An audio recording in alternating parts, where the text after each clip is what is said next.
Bab 1051. Harvey memandang Mason, senyum tipis perlahan muncul di wajahnya. Tidak heran Cynthia ingin berakting dengannya. Ada cukup banyak hama di sekitar. Dan sikap hama tersebut di depan mereka saat ini membuatnya dalam suasana hati yang buruk. Jika itu adalah pengejar biasa, paling-paling Harvey hanya akan mengamati dari pinggir lapangan. Jika dia menyukai orang itu, dia bahkan mungkin akan membantu. Tapi bocah ini menunjukkan sikap playboy yang agresif. Harvey tidak punya niat untuk membuat adik iparnya jatuh ke tangan orang seperti itu.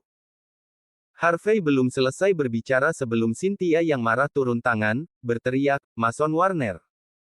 Saya sudah memberi tahu Anda dengan jelas bahwa kami tidak ditakdirkan untuk itu." Petik 2. Hak apa yang kamu miliki untuk ikut campur dalam urusanku? Benar. Mason tertawa. Saya mewakili segalanya di Buckwood University. Siapapun yang saya tuntut untuk menjadi pacar saya harus menjadi pacar saya. Itulah aturan di Buckwood University. Apakah kamu tidak mengerti? Semua siswa di sini tahu. Siapapun yang mencuri gadisku akan berakhir dengan tangan dan kaki mereka patah. Mason mengumumkan dengan arogan. Dia adalah pewaris kaya dari Regency Enterprise. Ada banyak yang ingin menyanjung dan menyenangkan dia. Tingkahnya arogan dan mendominasi, dan ia sering menghasut perkelahian bahkan tanpa mengucapkan sepatah kata pun. Dia adalah tiran Universitas Buckwood yang melakukan apapun yang dia suka. Rumor mengatakan bahwa dia bahkan berhubungan dengan beberapa dosen wanita di universitas.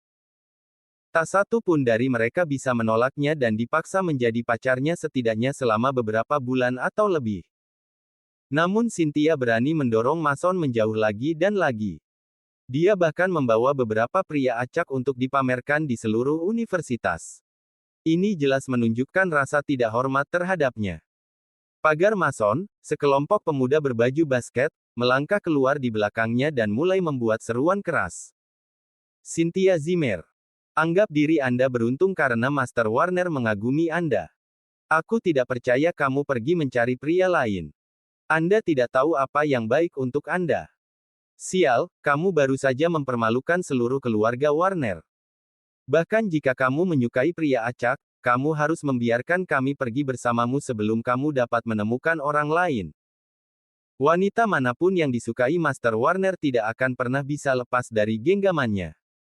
Kami sudah mencoba meyakinkanmu untuk menyerah padanya. Mengapa Anda mencoba untuk bertindak seperti Anda begitu murni dan polos? Ketika mereka selesai dengan penghinaan menjijikkan mereka, mereka tertawa terbahak-bahak. Pemandangan itu membangkitkan kemarahan para pengejar Cynthia lainnya, yang menonton di pinggir lapangan, tetapi tidak satu pun dari mereka berani mengucapkan sepatah kata pun untuk membelanya. Mason memiliki perusahaan kabupaten untuk mendukungnya, jadi orang biasa tidak bisa memprovokasi dia. Yang terpenting, Mason adalah seorang pelajar atlet. Dia agak tinggi dan kuat dan dikatakan telah mempelajari seni bela diri campuran sejak dia masih kecil. Dia bisa dengan mudah menghancurkan 3 kutu buku yang lemah, dan dengan demikian tidak ada yang punya nyali untuk melawannya. Mason melambaikan tangan, mengisyaratkan pagar betisnya untuk tetap diam. Dia menyilangkan tangannya dan menatap dingin ke arah Harvey. Baiklah, cukup omong kosong. Aku sedang terburu-buru, jadi kalahkan saja. Jika tidak, aku berjanji kamu bahkan tidak akan memiliki kekuatan untuk merangkak keluar dari sini. Sialan, Anda akan membutuhkan tanduk ketika Anda pergi. Mason sangat angkuh. Baginya, Harvey sama buruknya dengan kotoran. Beberapa petugas keamanan sedang berpatroli di sekitar lokasi. Ketika mereka melihat bahwa keributan itu disebabkan oleh Mason, mereka pergi tanpa mengedipkan mata. Tindakan mereka adalah bukti superioritas dan dominasi Mason atas Universitas Buckwood. Cynthia, apa yang terjadi di sini? Pada saat itu, seorang siswa berpakaian bergaya berjalan dengan cemberut. Bab 1052. Senior Dwayne. Setelah melihat pendatang baru, Cynthia dengan sopan menyapanya. Dwayne Harris juga seorang mahasiswa di Universitas Buckwood. Dia berada di tahun keempat dan jarang tinggal di kampus. Dia juga salah satu pengejar Cynthia, meskipun dia tampak lebih menarik. Apakah Mason menyusahkanmu lagi? Dwayne tidak ada di sana untuk menyaksikan apa yang baru saja terjadi, tetapi dia segera mendekati Cynthia sambil tersenyum. Baginya, semakin banyak masalah yang Mason berikan kepada Cynthia, semakin banyak peluang yang dia dapatkan untuk menyelamatkan gadis itu dalam kesulitan. Dwayne memelototi Mason dan mengerutkan kening, berkata, "Tuan Warner, bukankah saya sudah memperingatkan Anda? Berhentilah melecehkan Cynthia. Ini bukan urusanmu." Teriak Mason, meskipun ekspresinya sedikit memburuk. Dia tahu siapa Dwayne. Meskipun keluarga Dwayne tidak begitu kaya, ayah Dwayne bekerja untuk pemerintah Bakwood, jadi statusnya cukup tinggi. Kecuali Mason harus, dia tidak ingin memprovokasi Dwayne. "Apa katamu?"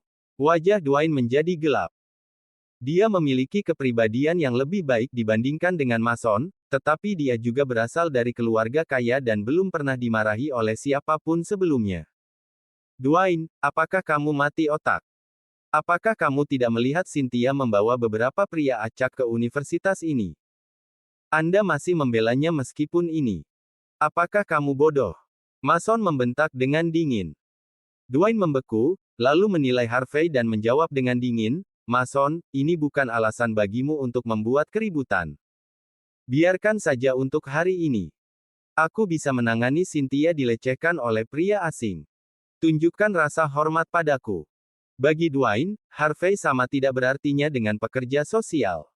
Harvey, yang berdiri tepat di samping Cynthia, sekarang dalam suasana hati yang sangat buruk. Namun, dia tidak tumpul seperti Mason. Harvey menatap Dwayne sebelum mengangguk.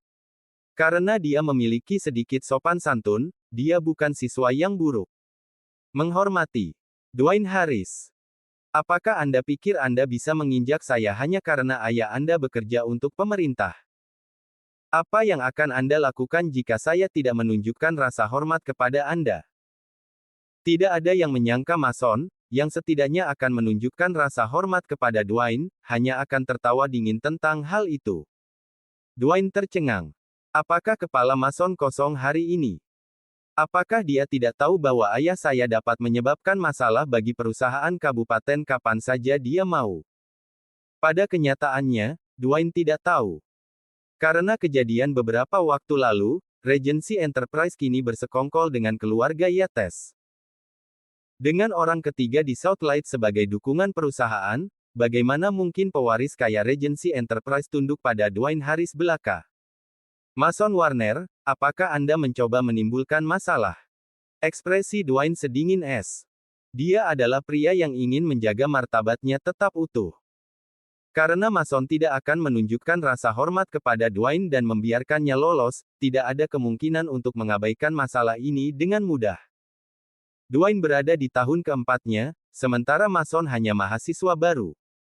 Jika Mason tetap acuh tak acuh setelah mempermalukan Dwayne seperti ini, bagaimana mungkin Dwayne menunjukkan wajahnya kepada publik di masa depan? Jadi bagaimana jika jam 1 pagi? Saya tidak hanya akan membuat masalah, jika saya mengatakan saya akan memukuli Anda, apakah Anda percaya? Mason berbaris menuju Dwayne dan memberikan tamparan ringan pada Dwayne. "Kamu mencoba mati." Dwayne tertawa dingin sebelum menanggalkan pakaiannya, memperlihatkan sabuk hitam di pinggangnya. "Kemarilah. Saya tidak peduli apakah itu hanya Anda atau teman preman Anda. Hari ini, saya akan memberi Anda pelajaran tentang menghormati senior Anda." Heh. Mason tertawa. Dia terbiasa menyombongkan diri dengan arogan di universitas. Tidak ada yang pernah berani melawannya. Bab 1053. Dwayne Harris dan Mason Warner keduanya tokoh yang sangat berpengaruh di Universitas Bakwood. Sebuah berita tentang pertarungan mereka dengan cepat menyebar, menarik cukup banyak siswa yang penasaran. Mason memasang ekspresi sedih, tetapi Dwayne acuh tak acuh dan bahkan punya waktu untuk memberikan lambaian ramah kepada gadis-gadis di sekitarnya. Dia adalah presiden Asosiasi Taekwondo di Universitas Bakwood dan memiliki sabuk hitam di bawah namanya. Seiring dengan penampilannya yang tampan, dia telah mengumpulkan cukup banyak gadis penggemar. Dwayne sebenarnya senang dengan sikap Mason hari ini. Dia percaya bahwa jika dia bisa mengalahkan Mason, Cynthia akan tahu pria mana yang harus dipilih.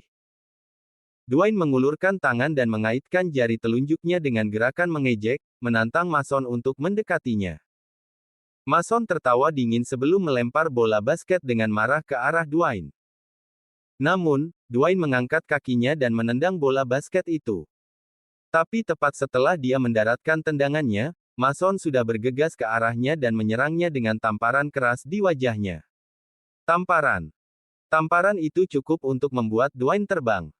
Saat dia mendarat di tanah, Mason bergegas maju dan menendang perutnya. Dwayne sangat kesakitan. Tubuhnya meringkuk seperti udang kering, dan pada saat itu, dia tidak bisa berdiri. Di hadapan Mason yang tinggi dan kuat, apa yang disebut sabuk hitamnya tidak berguna. Para siswa di sekitar terkejut. Semua orang ingin melihat pertarungan sengit, tetapi mereka tidak pernah membayangkan bahwa pria saat ini, Dwayne Harris, akan menjadi tidak toleran terhadap rasa sakit ini. Sebuah tamparan dan tendangan sudah cukup untuk membuatnya jatuh. Mereka menatap Mason, ketakutan. Seperti yang diharapkan dari seorang siswa atlet.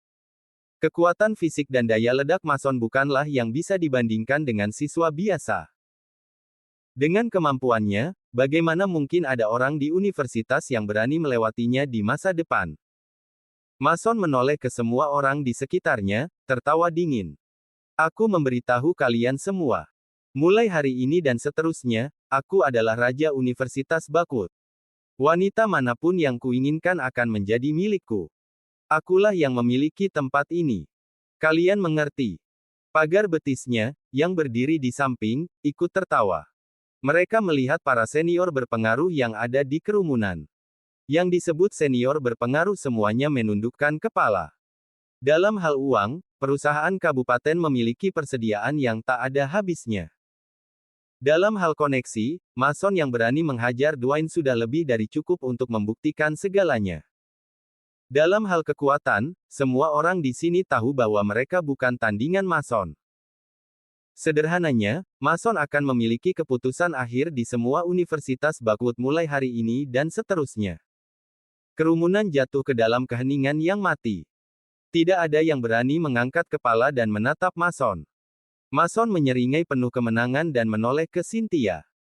Dia percaya dia sekarang mengerti pria seperti apa yang harus dia pilih. Hanya pria kuat seperti dirinya yang bisa melindungi wanitanya. Cynthia menjadi sedikit khawatir setelah melihat semuanya. Dia berkata, "Kakak ipar, Mason tampaknya kuat. Mungkin kamu harus pergi. Aku takut dia menyakitimu." Harvey tertawa kecil. Kemampuan bertarungnya biasa-biasa saja. Mereka tidak perlu takut. Saat itu, Harvey telah mengalami bagaimana rasanya berada di api penyucian, berada dalam pertumpahan darah. Di matanya, pertarungan Mason dan Dwayne mirip dengan anak-anak yang bermain rumah. Semuanya adalah lelucon lengkap. Sungguh lucu bagaimana Mason mencoba menggunakan pertarungan untuk mengancamnya.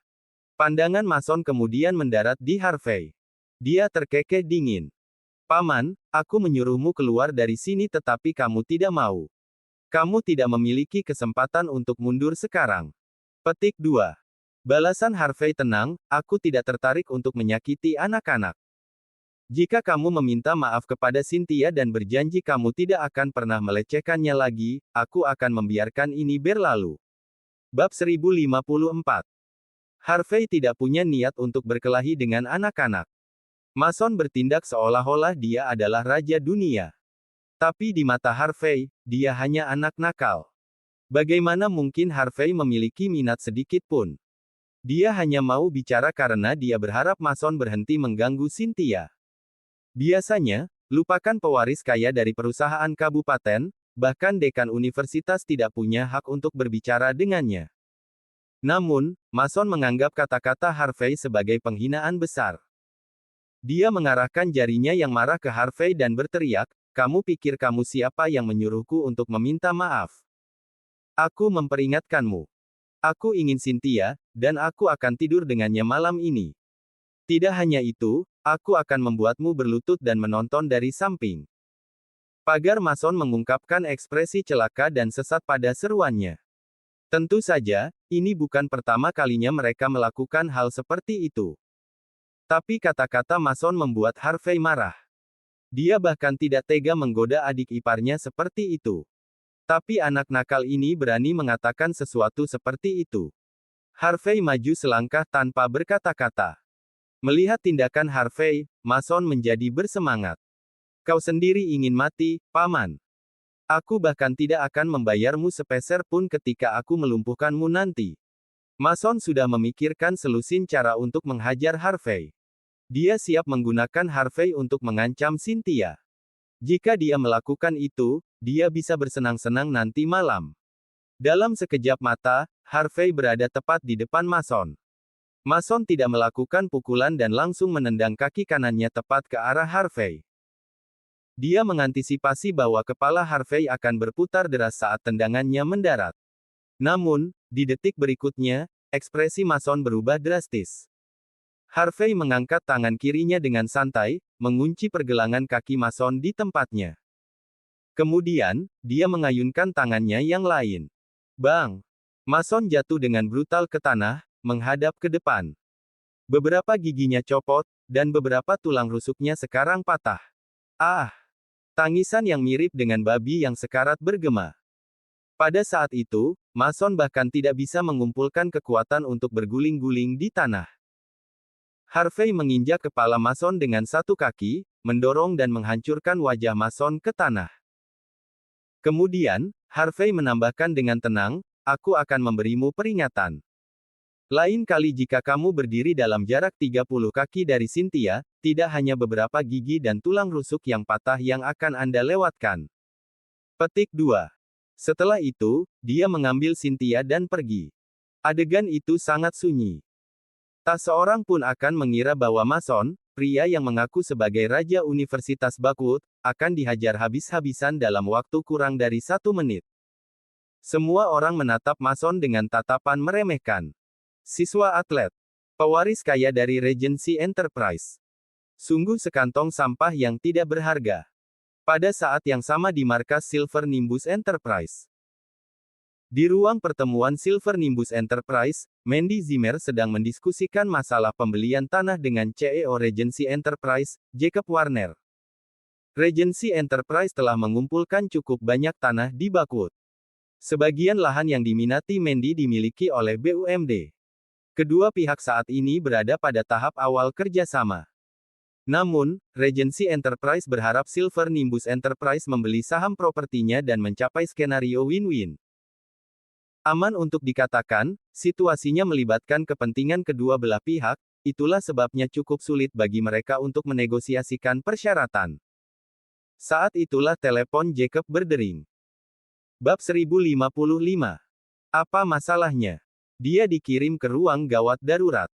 Ekspresi Jacob yang awalnya tenang dan damai berubah seketika. Dia berdiri, marah. CEO Warner, apakah kamu baik-baik saja? Tanya Mandy. Jacob menjawab dengan cemberut, CEO Zimmer, saya khawatir kita harus menunda negosiasi selama beberapa hari. Anak saya dipukuli habis-habisan di kampus dan dikirim ke rumah sakit. Pelakunya juga tidak ditemukan. Aku harus pergi melihatnya. Putraku tidak mungkin dipukuli dengan sia-sia sekarang, bukan? Mandy sangat menjunjung tinggi kerjasama antara kedua perusahaan mereka. Mendengarkan Jacob, dia berkata, kalau begitu saya akan menemani CEO Warner untuk berkunjung juga. Baik. Tak lama kemudian, keduanya tiba di rumah sakit. Wajah Jacob berubah menjadi ekspresi ganas ketika dia melihat Mason didorong keluar dari ruang gawat darurat, ditutupi gips. Siapa yang melakukan ini padamu? Bukankah kamu memberitahu mereka bahwa kamu adalah pewaris dari Regency Enterprise? Petik 2. Wajah Jacob dipenuhi dengan niat membunuh. Ayah, aku memberitahunya. Tapi dia bahkan tidak peduli. Dia bahkan mengatakan dia bahkan akan mematahkan kakimu jika kamu ada di sana. Ayah, aku tidak tahan dengan ini. Kamu harus membalas dendam untukku. Petik 2. Mason menuntut dengan gigi terkatup, jengkel. Yakinlah. Dengan aku di sini, aku akan membawa keadilan untukmu. Setelah bertahun-tahun kami habiskan di Bakwood, Regency Enterprise tidak bisa dianggap enteng. Siapapun yang menyentuh putraku, aku akan membuat mereka mati. Petik 2. Apakah kamu mengenal pria yang memukulmu? Jacob tidak menunjukkan penyesalan. Mason menjawab dengan gigi terkatup, ini seorang pekerja sosial bernama Harvey York. Ketika Mandy mendengar nama itu, dia membeku. Jacob adalah pria berpengalaman yang telah berkeliling dunia selama bertahun-tahun. Dari perubahan ekspresi Mandy, dia langsung mengerti bahwa dia tahu siapa Harvey York. Dia kemudian dengan sopan bertanya, CEO Zimmer, jangan bilang kamu kenal Harvey York. Mandy menggosok dahinya, merasakan sakit kepala datang. Pria itu mungkin suamiku. Tidak buruk, CEO Zimmer. Bernegosiasi dengan saya di satu sisi, lalu minta suami Anda untuk memukuli putra saya dan mengirimnya ke rumah sakit di sisi lain. Kalian orang-orang Silver Nimbus Enterprise benar-benar mendominasi. Setelah berasumsi bahwa ini adalah upaya Mandy untuk mengancamnya, wajah Jacob segera menjadi sedingin es. Mandy buru-buru menggelengkan kepalanya. CEO Warner, sementara saya tidak tahu apa yang sebenarnya terjadi, semua ini tampak seperti kecelakaan. Saya dengan tulus ingin bekerja sama dengan Regency Enterprise. Saya akan memberikan pernyataan yang adil kepada perusahaan kabupaten tentang seluruh kekacauan ini. Kami juga akan memberikan kompensasi penuh dan menanggung semua biaya medis. Melihat Mandy menunjukkan sisi rapuhnya, Jacob tertawa terbahak-bahak. Kompensasi biaya medis. Apakah menurut Anda Regency Enterprise membutuhkan uang tambahan? Kita belum selesai dengan ini. Jangan kira BUMD tidak ada dukungannya. Kami mendapat dukungan bahkan dari pemerintah Southlight. Jika Anda tidak menjelaskan masalah ini dengan benar, maka kami akan menemui Anda di pengadilan. Mendengar pernyataan Jacob, ekspresi Mandy langsung berubah. Silver Nimbus Enterprise akhirnya mendapatkan kembali daya tarik dan bisnis perusahaan akhirnya kembali ke jalur yang benar. Tapi gara-gara Harvey, perusahaan bisa digugat dan rugi lagi. Kemarahan memenuhi Mandy, dan dia buru-buru menelepon Harvey. Harvey, apakah kamu memukuli seseorang di Universitas Bakwood? Petik 2. Apakah kamu tahu siapa yang telah kamu sakiti?